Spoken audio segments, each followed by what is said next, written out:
The year is 1375. You're standing at the edge of a small Italian village at dawn, and the terrified faces staring back at you aren't enemy soldiers. They're farmers. Your hand rests on the hilt of your sword, not because you plan to use it, but because the weight of it against your hip is usually enough on its own. Behind you, a dozen other men from your company spread out along the village's edge, some holding torches, none of them saying much. Nobody needs to. Everyone here already knows exactly how this morning goes. An old man steps forward first, the way it usually happens, hands shaking slightly as he offers up a small purse of coins, payment to make your company move on to the next village instead of burning this one to the ground. You've done this enough times now that it barely feels like anything anymore. Not quite pride, not quite shame either. Just the simple, practical math of survival. This is how you eat this week. You are a mercenary, a soldier for hire in one of the roaming companies that have turned much of Italy into their own private hunting ground, fighting for whichever city-state pays best.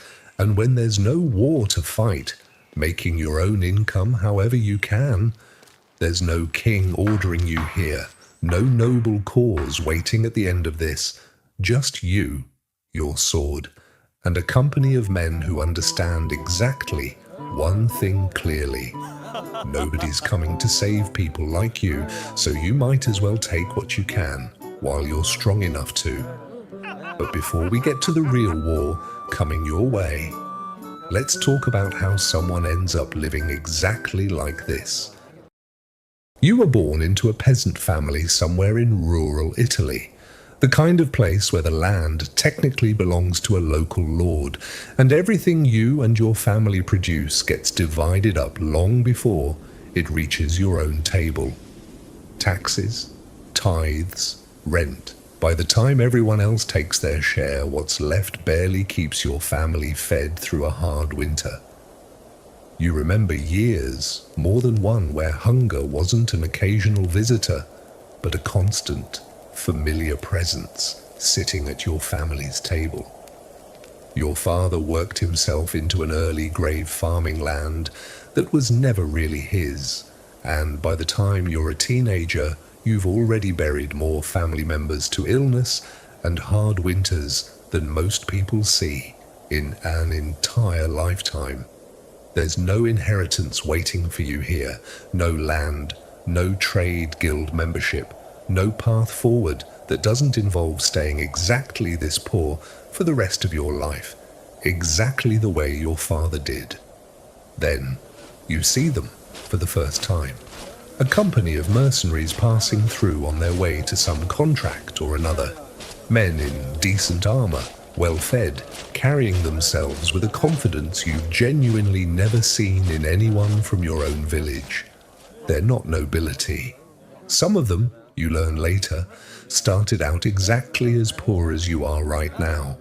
But somewhere along the way they found a path that pays actual coin for exactly the one thing you happen to have plenty of, a willingness to fight, and honestly, not much left to lose.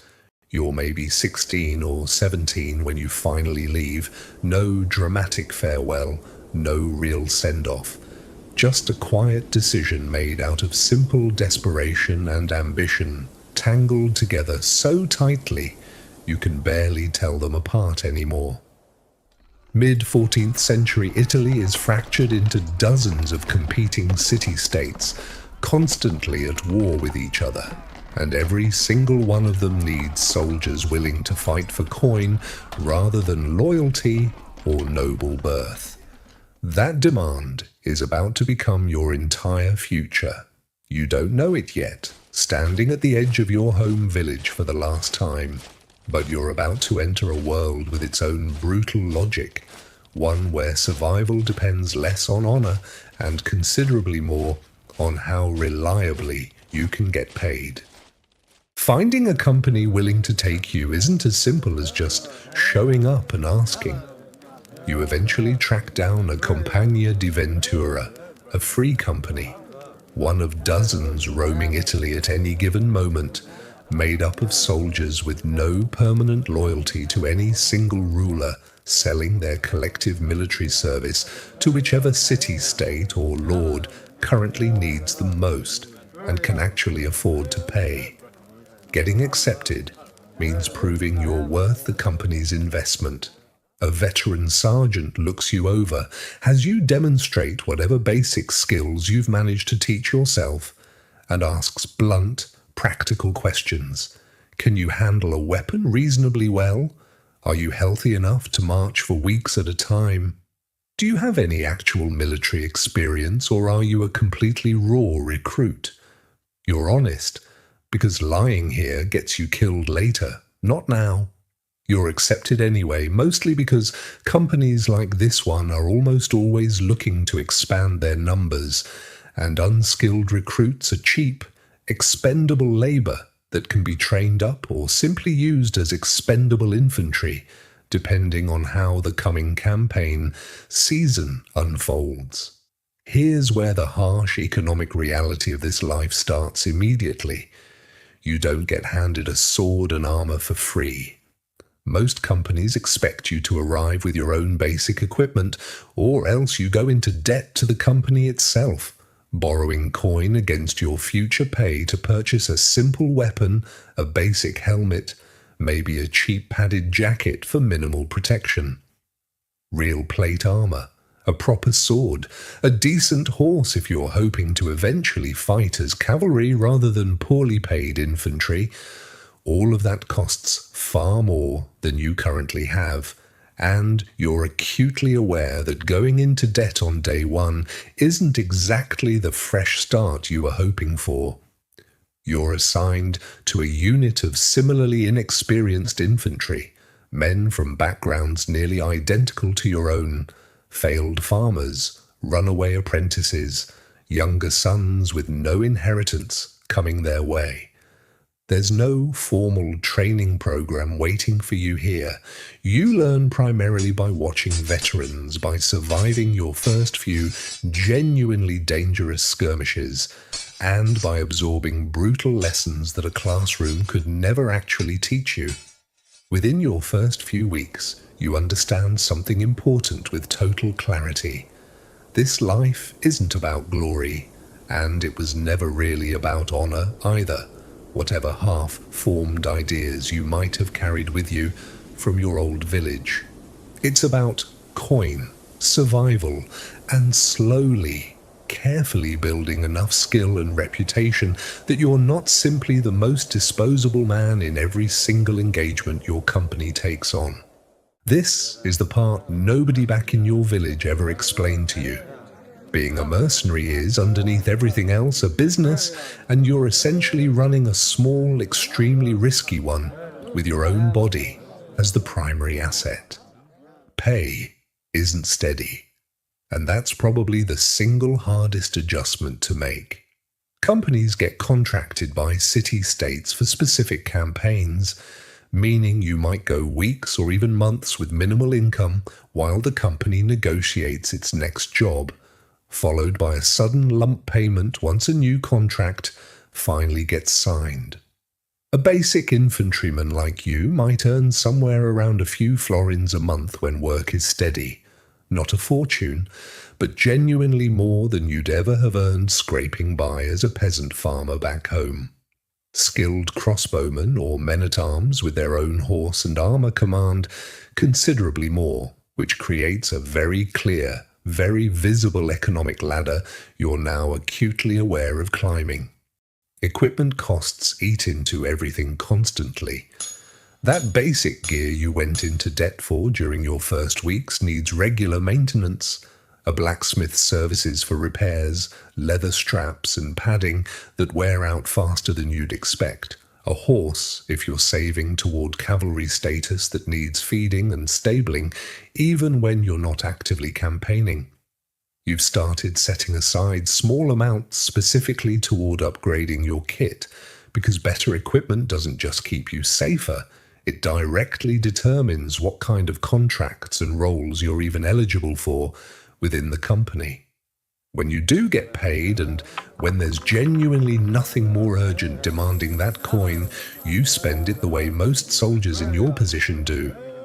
Taverns and cheap wine eat up a fair portion, an understandable relief valve after weeks of tension and danger most people back home couldn't fully imagine.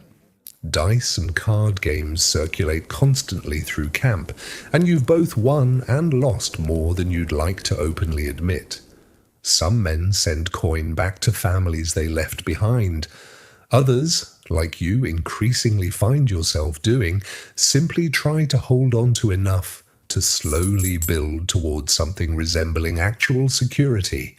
Better armor, a horse, maybe eventually enough saved to leave this life behind entirely on your own terms, rather than in a shallow grave somewhere. Housing depends entirely on circumstances. On campaign, you sleep in tents or simple field shelters alongside your unit, exactly like any other army. Between contracts, companies sometimes take up semi-permanent residence near a city willing to tolerate them.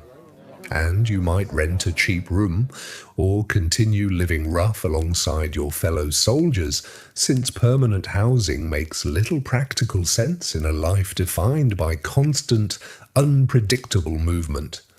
There's a harder truth underneath all of this you've come to accept. Cities that hire your company don't necessarily love having you around.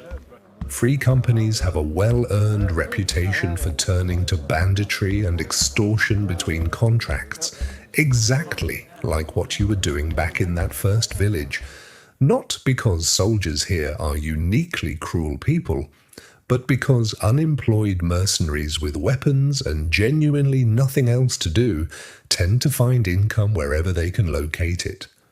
You've participated in exactly that kind of activity yourself, and you've stopped pretending it doesn't happen.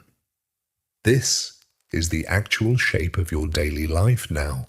Constant calculation, careful saving, occasional reckless spending, and the ever-present awareness that your entire livelihood depends completely on your ability to keep fighting, keep surviving, and keep proving your worth to men who will replace you without a second thought the moment you can no longer deliver. Eventually, your company falls under the command of a name that even Italian nobles have learned to say carefully, Giovanni Acuto, or as he's more commonly known back in his native England, John Hawkwood.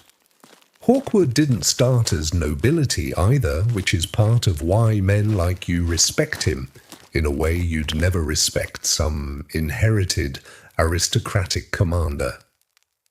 He built his reputation fighting during England's wars against France, eventually making his way to Italy, where the constant warfare between rival city-states created endless demand for exactly his particular skill set. He's led the famous White Company, and by now commands forces that Italian states genuinely compete to hire, sometimes even paying rival cities simply to keep Hawkwood from fighting against them instead. What strikes you most about him isn't dramatic charisma or inspiring speeches you've never actually heard him deliver either. It's his complete, unsentimental pragmatism. Hawkwood fights for whoever pays him, switches sides between contracts without much visible hesitation, and has built an entire career on being reliably, professionally lethal rather than personally loyal to any single cause or ruler. Some Italians despise him for exactly this reason. Soldiers like you respect him precisely because of it. In a world this unstable, brutal honesty about motive feels almost more trustworthy than false promises of noble purpose. He's also, by every account you've heard from veterans who've served under him longer, genuinely skilled tactically.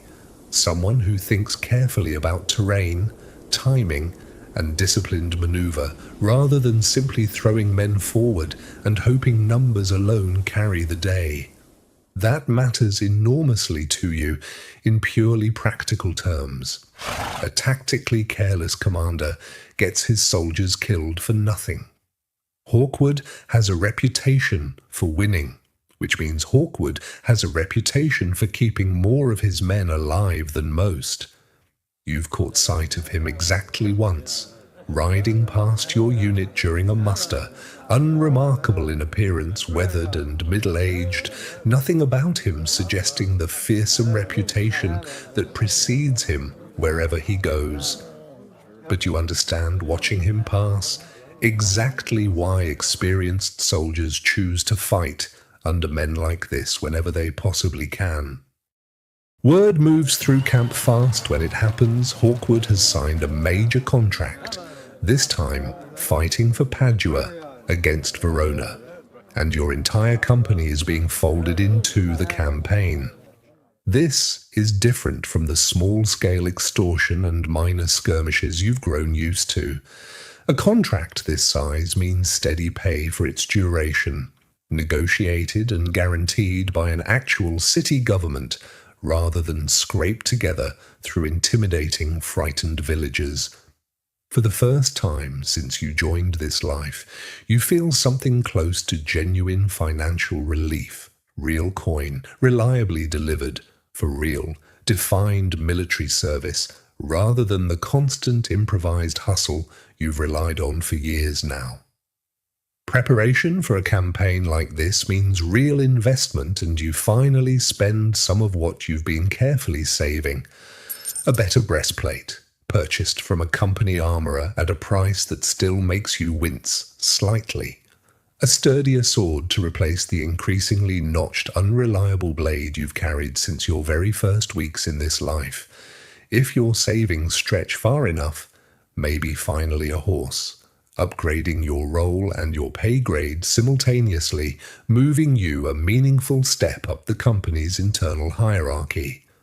The company itself swells considerably for a campaign this significant. Additional mercenary units folding in alongside yours, everyone falling under Hawkwood's overall command structure. You watch the camp organize itself with a level of discipline you genuinely didn't expect from what's essentially a loose collection of independent hired soldiers, clear chains of command, coordinated supply lines, deliberate, careful planning, replacing the improvised chaos you've grown used to. There's also real tension running underneath the practical preparation. Verona's forces are a serious, credible threat, not some frightened, undefended village you can simply intimidate into compliance. Whatever's coming, everyone around you understands clearly that it's going to require the kind of genuine, coordinated combat skill you've spent years slowly, painfully developing, rather than the casual bullying that's defined so much of your career up to this point. You march out with the rest of the company toward a location you've never heard of before, somewhere near a small settlement called Castagnaro, with real coin already promised in your pocket, and considerably more riding on the outcome ahead than you've ever personally had at stake before.